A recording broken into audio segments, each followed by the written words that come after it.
Jesus, Jesus. Bom dia, bom dia. Bom dia, bom dia. Bom dia, minha irmã Cristina. Cris, oi Cris. É. Deus abençoe, querida. Bom dia, Clarinha. Clarinha Domingues, Deus Vera. abençoe. Um abraço, queridos. Vera Kramer. Bom dia, queridos. Mais uma manhã, né? Hoje é segunda-feira, dia 22. 20 de Samuel, capítulo 8. Tá.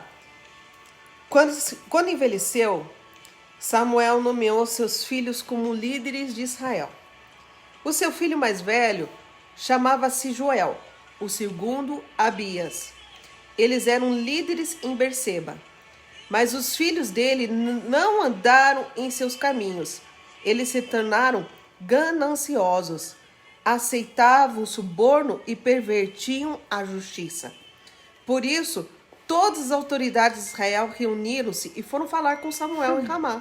E disseram-lhe: Tu já estás idoso e teus filhos não andam em teus caminhos. Escolhe agora um rei para que nos lidere a semelhança das outras nações. Gente, vamos desenhar Puxa essa primeira parte que lemos aqui, né? Quem foi Samuel, né, gente? Samuel foi uma pessoa fantástica, maravilhosa. Primeiro Se a gente for ver o contexto, profeta ali, pastora, né? que foi criado um anjo do seu pai, longe da sua mãe, tá? Foi criado, sim, no templo, né, junto com o sacerdote Eli. Porém, o sacerdote Eli, pelo que a gente já leu, a família dele não era lá aquela maravilha toda, né? Graças a Deus era o sacerdote, era o que tinha. É como hoje, a gente é o que tem, né? Mas não era lá aquelas coisas, visto que a própria história conta de Ofni e Finéias, toda aquela situação toda. E ele viu isso, né? Acontecendo ali presenciou com tudo Eli, isso, ele presenciou né? isso. Agora ele já, né, adquire uma idade, casa-se, tem os seus filhos. Aqui o texto fala que ele já estava quando ele tinha envelhecido, né, quando envelheceu Samuel, tá? Ele nomeou os seus filhos como líderes de Israel. Então, aquela coisa de você passar o bastão para os seus filhos, né? Que pai não quer passar o bastão para os seus filhos, tá? Porém, nós temos aqui um problema geracional, hereditário, pode-se dizer assim, por quê? Nós vemos o quê? Eles não andaram em seus caminhos. E olha só, pastor, que interessante. Eles tornaram gananciosos, aceitavam suborno e pervertiam a justiça. Gente, tudo, se você for ver, se tem uma coisa que é a base do trono de Deus é a justiça. Exatamente. Eles feriram a base do trono Há um de versículo Deus. na palavra do Senhor que diz que a base do trono de Deus é justiça. Daí aqui, gente, então aqui, por exemplo, eu falo que isso aqui ele quebra muitas teorias, né? Aquelas teorias assim, tipo, a pessoa é assim porque a família dela era assado, né? A pessoa é revoltada assim porque os pais eram traficantes, né? A gente vê que não, tem uma coisa que se chama caráter. Cada pessoa tem também, é formada do seu caráter. Na verdade, o caráter vai se formando, mas as pessoas ela tem uma índole, talvez essa seja a palavra, a índole. Tem pessoas, gente, que escolhe ser mal, sabe assim, tem gosto pela coisa. Por mais que tenha nascido num ambiente ruim, né? Tem pessoas que falam, não, mas eu não quero ser igual ao meu pai, eu não quero ser igual à minha mãe, sabe assim, eu quero ser diferente. Você veja que Samuel, ainda que ele foi criado longe do pai, longe da mãe, lá junto com Eli, que era o sacerdote, porém via tanta coisa errada no meio da família sacerdotal, ele falou, não, eu vou ser diferente. E ele foi diferente, pastor. Mas os filhos dele, tendo um pai diferente, tendo um Samuel dentro de casa, os filhos não decidiram ser diferentes. Os filhos, ou será que Samuel errou na educação? Talvez pecou. Porque, gente, você acha que você ensina mais com o seu exemplo ou com aquilo que você fala? Você ensina mais com o teu exemplo. Eu acredito que eles tiveram exemplo, né? Então, mas eles decidiram ser diferente do pai. Então, eles se tornaram gananciosos, aceitavam suborno, pervertiam a justiça, a ponto de houve uma manifestação que nem teve aí um domingo atrás aqui no Brasil. O povo saiu para a rua, no caso aqui, foram para a casa de Samuel. Versos 4. Todas as autoridades de Israel Reuniram-se e foram falar com Samuel em Ramá.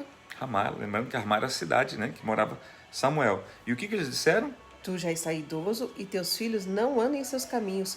Escolhe agora um rei para que nos lidere, a semelhança das outras nações. Olha a observância, gente. Você está idoso, os teus filhos não andam em teus caminhos. Se os seus filhos andassem nos teus caminhos, porque você, Samuel, teu caminho é joia, mas eles não andam nos teus caminhos, tá?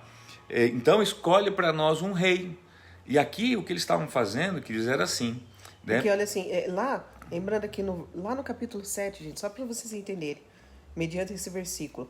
No versículo 13 diz assim: a mão do Senhor esteve contra os filisteus durante toda a vida de Samuel, né? E ali ele foi juiz de Israel durante todos os dias de sua vida.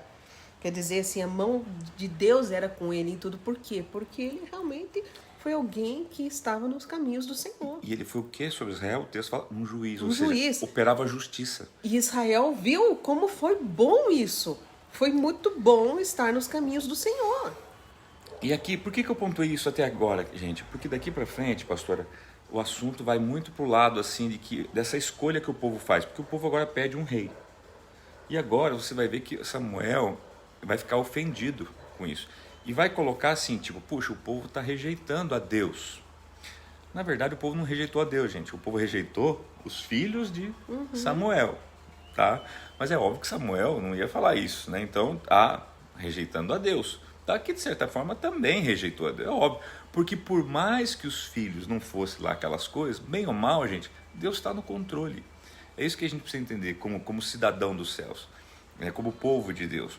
Deus não tinha pedido para o povo pedir um rei. Não. E Deus sabia que eram os filhos, é o que tinha para a hora. Deus sabia disso. Tá? Então, assim, é isso que eu falo, tem coisas que a gente precisa descansar no Senhor, mesmo sabendo que aquilo que os nossos olhos contemplam não é o melhor. Por isso que assim, acredite. Talvez você olhe para o teu filho e fale, mas meu filho, né? Às vezes eu olho, gente, eu vou falar de mim, para os meus filhos. Eu falo assim, será que alguns dos meus filhos vão querer dar continuidade? Às vezes eu olho assim e falo assim, não, eu acho que não. Acho que talvez nenhum deles vai querer dar continuidade ao meu chamado. Mas Deus sabe, na hora certa Deus levanta. Eu não preciso pegar agora e eleger outro, né? É porque eu acho que alguns não. Deixa que Deus está no controle. Os teus filhos, mesma coisa. O que você precisa é dar o teu exemplo. Isso sim, seja o Samuel da história. Dá o seu exemplo. E ora pelos teus filhos, né? Ora pela sua casa, tá? Agora vamos ver o que vai dizer. Agora vai muito pro lado, agora do lado do rei, da rejeição, tá? Acompanhe com a gente. Quando, porém, disseram, dá-nos um rei para que nos lidere, isso desagradou a Samuel. Então ele orou ao Senhor. E o Senhor lhe respondeu, atenda a tudo que o povo está pedindo. Não foi a você que rejeitaram, foi a mim que rejeitaram como rei. Assim como fizeram comigo desde o dia em que os tirei do Egito até hoje, abandonando-me e prestando culto a outros deuses, também estão fazendo com você. Agora, atenda-os, mas advirta-os solenemente e diga-lhes quais direitos reivindicará o rei que os governará. Agora é importante assim, entenda claramente o que Deus está falando. Observe que Samuel vai orar a Deus, Deus responde aí. Veja bem, Deus não falou para ele, assim, Samuel, num primeiro momento, né, ele me rejeitou a mim, né? Samuel que fala, olha Deus, eles estão, né, pedindo um rei. Daí Deus, para apacentar o coração de Samuel, fala assim, não, eles, na verdade, não é você que eles estão rejeitando a mim, mas desde sempre, não é agora. Observe que Deus está falando assim, eu já estou quase acostumado com isso. Sempre eles fazem isso. Com quem diz? Estou acostumado. Tá? Mas, como eles estão exigindo? Eles fazem isso comigo desde que eu os tirei do Egito. Desde que eu tirei do Egito. Né? Mas, como eles estão pedindo, como eles estão exigindo, então, dá para eles esse rei, Samuel. Vamos dar. Se não está bom do jeito que eu estou fazendo, vamos fazer do jeito que eles querem. Mas, avisa eles o preço que vai ter para eles pagarem. Então agora, irmãos, ele vai começar a relatar o preço que isso custaria para o povo de Deus. E depois você precisa comparar e entender o que Deus está querendo dizer acerca disso. Antes a sua vida era assim, agora vai ser assado com o rei que vocês querem. Então, observe. Samuel transmitiu todas as palavras do Senhor ao povo que estava lhe pedindo o rei, dizendo, o rei que reinará sobre vocês reivindicará como seu direito o seguinte, ele tomará os filhos de vocês para servi-lo em seus carros de guerra e em sua cavalaria e para correr à frente dos seus carros de guerra. Colocará alguns como comandantes de 1000 e outros como comandantes de 50. Ele os fará arar as terras dele, fazer a colheita e fabricar armas de guerra e equipamentos para os seus carros de guerra. Tomará as filhas de vocês para serem perfumistas, cozinheiras e padeiras. Tomará de vocês o melhor das plantações, das vinhas e dos olivais, e o dará aos criados deles. Tomará 1/10 dos cereais e da colheita das uvas, e o dará aos seus oficiais, a seus criados. Também tomará de vocês para seu uso particular os servos e as servas, e o melhor do gado e dos jumentos. E tomará de vocês 1/10 dos rebanhos, e vocês mesmos se tornarão escravo dele. Naquele dia, vocês clamarão por causa do rei que vocês mesmos escolheram, e o Senhor não os ouvirá. Todavia, o povo recusou-se a ouvir Samuel e disse: não queremos ter um rei. Seremos como todas as outras nações. Um rei nos governará e sairá à nossa frente para combater em nossas batalhas.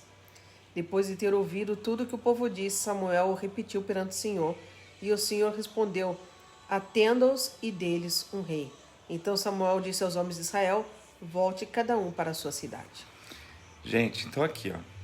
Qual que é o preço de ter um rei? Porque o que Deus está dizendo aqui? Olha, vai envolver seus filhos, suas filhas, seus servos, suas servas, seus rebanhos, suas plantações. Porque assim, Deus estava dizendo assim, olha, hoje eu reino sobre vocês, eu sou Deus, eu reino sobre vocês e coloco sobre vocês uma liderança. Naquele caso, a liderança era Samuel, ok? Deus estava dizendo assim, eu protejo vocês, tá? E eu não fico, eu protejo vocês, não é vocês que vão me proteger. Na presença de um rei como todos tinham, vai ser diferente. Aquele rei vai ser responsável por vocês, mas vocês vão viver para proteger ele. Uhum. Veja que seus filhos vão estar no exército dele, suas filhas vão estar na padaria dele, vai ser perfumista. Todos vão estar ele vai dar proteção para vocês, mas vocês vão ter que pagar por isso. Tanto é que no versículo 17 fala, ele tomará de vocês 1/10 do rebanho, inclusive o dízimo, né? Também é para ele. Tá? E vocês mesmos se tornarão escravos deles. Então o que Deus está falando? Nesse regime monárquico que vocês querem, uma monarquia, um rei, vocês vão ser escravos dele. No meu regime teocrático, que eu sou o Deus de vocês, tá? Vocês não são meus escravos. Eu trabalho para vocês. Eu cuido de vocês. Então deixe claro isso. E qual foi a resposta do povo?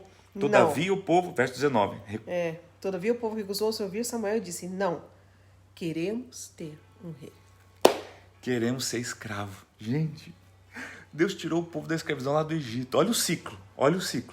E eu fico pensando, pastora, deve acontecer isso hoje também. O ciclo, porque é sempre um ciclo. É Deus nos livrando de uma escravidão, às vezes da dívida, né, do pecado, tal. De repente, quando a gente menos imagina, nós estamos pedindo para entrar em outro ciclo de escravidão. Gente do céu, isso é revelador. Então assim, gente, entenda uma coisa assim, Deus nunca quis que nós tivéssemos um rei sobre nós. Nunca. Ele sempre quis. O projeto original de Deus fosse que somente Ele nos governasse. Somente Ele tomasse as decisões sobre nós.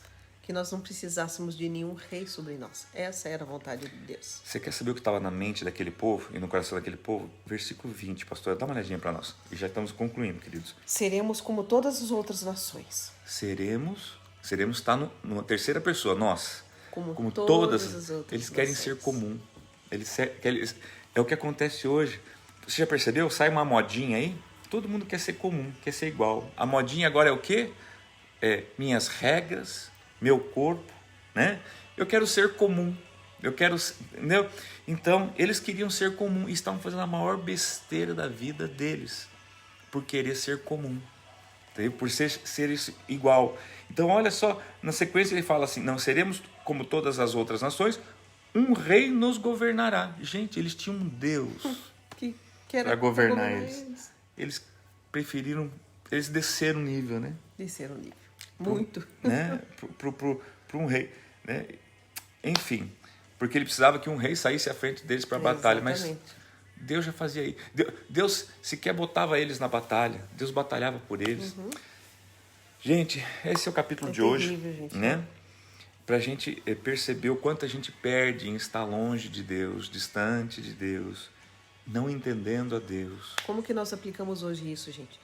Deixe que Deus governe a sua vida. Isso. Não queira tomar o controle. nem entregar o controle da sua vida para ninguém outro. Peça perdão ao Senhor. Se humilha na presença dele sim, e diga assim: Senhor, me perdoe. Porque assim, muitas vezes você quer ser o rei da sua vida. Você quer governar a sua vida. Você entendeu? Você, não, mas eu não quero outro rei, não. Eu quero que Deus seja o rei da minha vida. Só que às vezes você toma o controle de situações, você acaba querendo ser o rei da sua vida.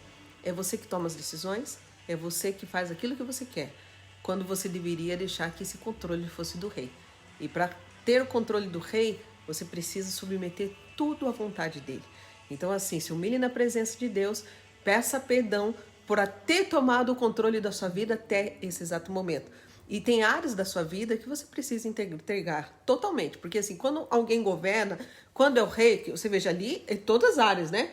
Filho, filha, pai, mãe, empregado, as plantações, tudo. Inclusive o dízimo. Inclusive o dízimo. Os 10% aqui, você viu que era submetido ao rei. Tá? Então assim, você submete todas as áreas da sua vida ao rei. Antes eles só precisavam da adoração e o dízimo para Deus. Agora eles têm que dar os filhos, as filhas, a terra. Era o comunismo, né? A casa, tudo. Tempo, né? serviço. Ainda botar os filhos na frente de batalha então, assim, peça perdão ao Senhor por ter tomado o controle de áreas da sua vida, de situações da sua vida, talvez tudo até agora. E submeta à vontade dele. Pai, eu quero que o Senhor reine completamente na minha vida, em todas as áreas. E naquelas que eu não deixei que o Senhor governasse, que o Senhor fosse rei, eu peço perdão e eu peço que o Espírito Santo me ajude com que o Senhor tome controle totalmente da minha vida a partir de agora. Amém. Amém, queridos? Essa é a palavra de hoje, que possa falar profundamente ao teu coração. Isso aí. Né? Vamos dar aqui um...